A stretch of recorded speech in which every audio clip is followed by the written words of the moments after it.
अखंड ज्योति अक्टूबर 2021। शीर्षक है सच्चा तपस्वी कौन। एक व्यक्ति बहुत गरीब था। वह अपने परिवार का पालन पोषण बहुत ही मुश्किल से कर पाता था। कड़ी मेहनत और पुरुषार्थ के बल पर उसने धीरे धीरे काफ़ी संपत्ति अर्जित कर ली और वह अपने गांव का सबसे अमीर व्यक्ति बन गया। इस सबके बावजूद उसके मन में अमीर होने का तनिक भी अभिमान नहीं था।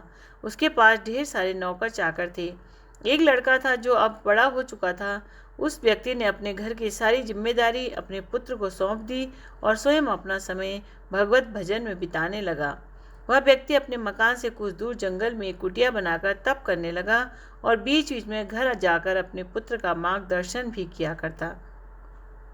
एक दिन देवर्षि नारद उस जंगल से होकर गुजर रहे थे कि तभी उनकी नज़र उस व्यक्ति पर पड़ी और वे वहीं रुक गए। दोनों में परस्पर संवाद आरंभ हुआ। उस व्यक्ति ने अपने आध्यात्मिक अभिरुचि के अलावा अपने घर परिवार धन वैभव के विषय में भी देवर्षि को विस्तार से बताया। उस व्यक्ति की तपस्या में कितनी गहराई है, यह इस वन में रहकर तपस्वी होने का कहीं स्वांग तो नहीं रच रहा है, यह जानने हेतु देवर्षि ने उस व्यक्ति की परीक्षा लेनी चाहिए। प्रथम भेंट में वे उस व्यक्ति का कुशल क्षेम जानकर ही वहां से चले गए। कुछ दिनों बाद देवर्षि फिर उससे मिलने जा पहुंचे। उन्होंने देखा कि वह व्यक्ति ध्यान में डूबा हुआ है। कुछ देर की प्रतीक्षा के उपरांत जब वह व्यक्ति ध्यान से बाहर आया तो उसे देवर्षि ने चेताया कि आपके मकान में भयंकर आग लग गई है और कुछ ही क्षणों में आपका सारा धन वैभव जलकर राख हो जाएगा। देवर्षि की सूचना को सुनकर भी वह व्यक्ति मंद मंद मुस्कुराता रहा। वह समत्व भाव से स्थिर रहा। उसके मुखमंडल पर विषाद का कोई भाव नहीं आया। देवर्षि सेवा विनम्रता पूर्वक कहने लगा, वह धन वैभव मेरा नहीं है, सब कुछ प्रभु का ही तो दिया हुआ है। जो भी हो प्रभु की इच्छा। प्रभु जो भी करते हैं अच्छा ही करते हैं। वैसे भी घर पर कई लोग हैं जो धन वैभव को बचाने के लिए पर्याप्त हैं। मैं उसकी चिंता क्यों करूं? देवर्षि उसकी बातें सुनकर बहुत प्रसन्न हुए और वहां से चले गए। कुछ दिनों के पश्चात वे पुनः उस व्यक्ति को देखने आए। चिर परिचित स्थान पर जाकर उन्होंने देखा कि वह तपस्वी उस कुटिया में नहीं है।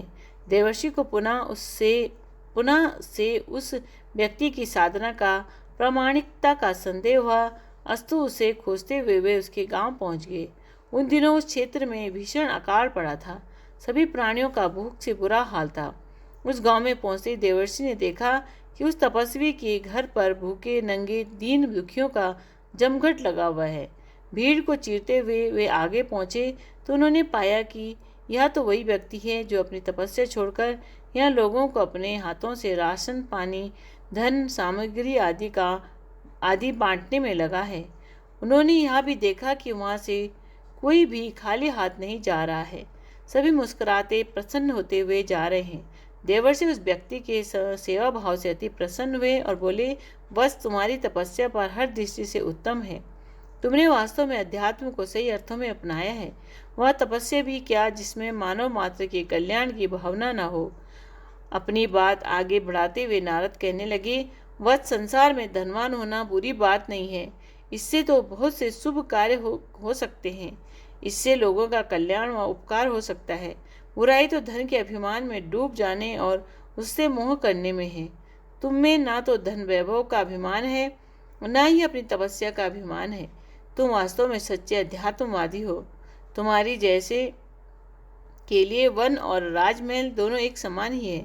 उस तपस्वी ने देवर्षि का बड़ा आदर सत्कार किया।